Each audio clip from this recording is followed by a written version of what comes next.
Alô, você que me acompanha aqui no meu canal. Aqui é a professora Jaqueline Silva e no vídeo de hoje nós vamos discutir o conceito de continuidade. Se você gostou dessa ideia, eu te peço para assinar a lista de presença da nossa videoaula deixando um joinha neste vídeo, a se inscrever no canal se você ainda não estiver inscrito. Pega seu lápis, pega seu caderno e vem comigo.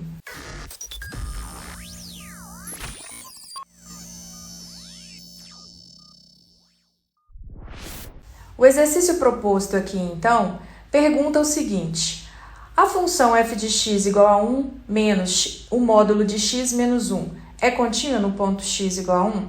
E depois pede: justifique detalhadamente a sua resposta, esboce o gráfico de f de x explicitando os pontos de interseção com os eixos. Então, primeiro vamos verificar a ideia de continuidade.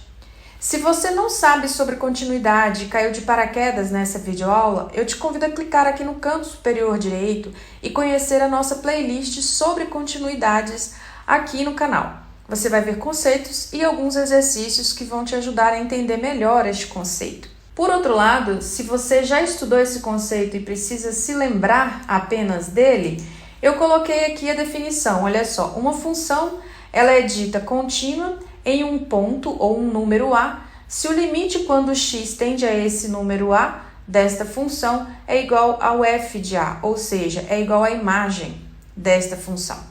Então, a primeira coisa que nós vamos fazer é analisar o comportamento de f para verificar se ela é contínua nesse ponto, para verificar se o seu limite é igual à sua imagem.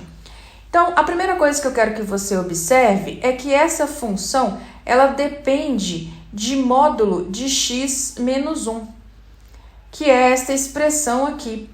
E ela é uma função por partes que se reescreve da seguinte forma. Ela vai ser x menos 1 se x é maior ou igual a 1, e ela vai ser menos x menos 1 se x for menor que 1. Essa é a definição da função módulo de x menos 1. Então, a minha função original que depende dela, que é a f de x igual a 1 menos esse módulo, também vai se reescrever dessa forma parcial, né? Só que aqui vai ficar assim, ó. Eu tenho que aqui em cima vai ficar 1 menos tudo isso aqui. Então, eu vou colocar x menos 1. E aí, eu vou colocar se x for maior ou igual a 1. E aqui embaixo, eu vou colocar 1 menos, porém menos com esse menos aqui vai dar mais. Vou colocar aqui o x menos 1, se x for menor que 1. Logo, a minha função f de x, ela pode ser reescrita da seguinte forma. Olha só, 1 menos x, menos com menos vai dar mais 1. Então, aqui eu tenho menos x mais 2, se a minha função for maior ou igual a 1. E aqui embaixo eu tenho 1 mais x, mais com menos vai dar menos. Então, esse 1 com esse 1 vai dar 0. Então, sobrou aqui embaixo o x, se x for menor que 1. Esta, então, é a função que eu preciso verificar se é contínua ou não. Então, eu vou até colocar aqui, ó, a pergunta. Esta função é contínua em x igual a 1? Para responder isso, a definição de continuidade diz que eu preciso calcular o limite, preciso calcular a imagem e verificar se existe uma igualdade nessa relação. Então, eu vou apagar aqui, e aí, como é uma função por partes, a gente já sabe que a gente vai precisar aplicar o conceito de limites laterais, certo? Então, eu vou calcular aqui, ó, o limite quando x tende a 1 pela direita de f de x e o limite quando x tende a 1 pela esquerda de f de x, ok?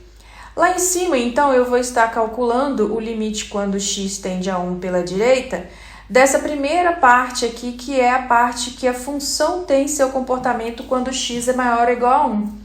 Então, eu vou colocar aqui que é o limite de menos x mais 2. E aqui embaixo, como eu estou pegando x menor que 1, eu vou calcular o limite quando x tende a 1 pela esquerda do monômio x. Olha, essas duas funções, tanto o menos x mais 2 quanto o x, são funções polinomiais, né, de grau 1. E nós sabemos que o domínio de toda função polinomial é o conjunto dos números reais. E esse 1 que está aqui embaixo, que é o limitando da minha função, pertence ao conjunto dos números reais. Então, eu vou poder usar a regra da substituição direta para calcular esse limite. Se você não conhece a regra da substituição direta, eu te convido também a clicar aqui no canto superior direito para você ver essa regra, porque essa regra é pré-requisito para estar estudando essa videoaula de hoje, certo? Então, usando a regra da substituição direta, porque ambas funções são polinomiais de domínio real e o limitando que é 1 está no domínio, eu posso trocar menos x mais 2 pela imagem de x igual a 1. Então, vai ficar aqui, ó, menos 1 mais 2, que é igual a 1. Esse é o limite lateral direito. E o limite lateral esquerdo vai dar 1, que é só trocar esse x por 1. Então, o que eu vi? Se os dois limites laterais são iguais, eu posso concluir que a minha função tem limite em x igual a 1 e esse limite é exatamente 1. Então, eu vou colocar aqui, ó, segue que o limite, quando x tende a 1 de f de x, ele existe e é igual a 1. Pela definição, eu vou até colocar aqui embaixo de limites laterais. Agora, eu preciso verificar qual que é a imagem da f de x quando x é igual a 1. Calculando f de 1, que é a imagem, o que nós temos? Basta ir na função original e trocar x por 1. Então, eu vou ter que f de 1 é igual a, abre parênteses, 1, menos o módulo de 1, menos 1, fecha parênteses. Aqui dentro, 1 menos 1 vai dar 0, então eu vou concluir que f de 1 é igual a 1 menos 0, que é 1. Agora, eu quero que você olhe o seguinte, olha o que eu concluí aqui em cima. Eu concluí que o limite de f de x, quando x tende a 1, é 1. E aqui embaixo eu concluí que o f de 1 é igual a 1. Então, como eu concluí que existe igualdade entre essas duas respostas, eu posso usar a definição de continuidade para dizer que a função é contínua em x igual a 1. Então, eu vou colocar assim, ó, como o limite, quando x tende a 1, de f de x é igual a f de 1, que é igual a 1, segue que a minha f de x é contínua em x igual a 1 por definição de continuidade. Então, com isso, eu fechei a primeira etapa e a segunda etapa deste exercício, porque pediu para eu justificar a minha afirmação de forma detalhada. Agora, nós vamos então para a terceira etapa deste exercício, que envolve esboçar o gráfico desta função, explicitando então os pontos de interseção com os eixos x e y. Eu coloquei aqui então o referencial cartesiano. Vou marcar aqui no eixo x a abscissa 1. Nós vimos aqui embaixo que o f de 1 é igual a 1, então vou marcar este ponto. F de 1 igual a 1. Agora eu quero que você observe que a minha função aqui, olha, quando x tende a 1 pela esquerda, ela é igual ao monômio x, que deu 1, né? Esse monômio x é a reta que vai passar aqui pela origem. Então, eu vou marcar aqui, ó, desenhar aqui, né, uma reta que vai passar pela origem. Então, a gente já achou uma das interseções, que é o ponto 0, 0. E a outra informação me diz que quando x tende a 1 pela direita, eu vou trabalhar com este polinômio aqui, menos x mais 2, que é um polinômio decrescente. Então, o que vai acontecer? Saindo desse ponto aqui, eu tenho que traçar uma reta decrescente, que vai interceptar o eixo x aqui em um ponto que eu vou chamar de x duas linhas, e aqui eu vou chamar de x uma linha. Olha só que interessante.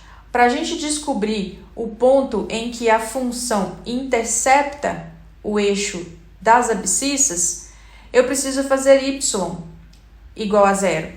Então, para fazer y igual a 0, basta eu fazer aqui, ó, a minha função menos x mais 2 igual a 0. E aí eu tenho que x é igual a 2. Então, este ponto aqui é o 2. E a outra opção que acontece para eu fazer o y igual a 0 também é fazer essa função daqui de baixo, né? O x igual a 0. E daí eu já sei o primeiro ponto que eu tinha encontrado, que é o ponto 0, 0. Então, essas daqui são as interseções com o eixo das abscissas.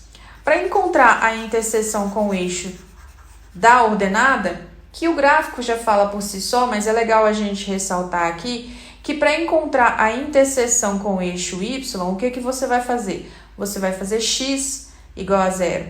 Então, você vai lá na sua função original, olha só, onde tem x, você troca por 0. Então, vai ficar 1 menos o módulo de 0 menos 1, fechou.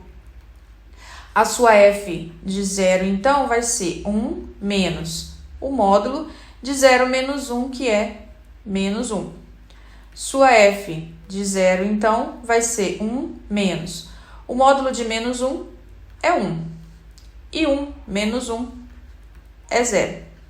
Por isso que é obrigatório, então, o nosso gráfico passar aqui em cima da origem. A gente já sabia disso porque aqui nós estávamos analisando o monômio y igual a x. Mas agora aqui, ó, fazendo o cálculo da interseção da nossa função com o eixo y, a gente realmente mostra que esse resultado é o ponto x igual a 0 e y igual a 0.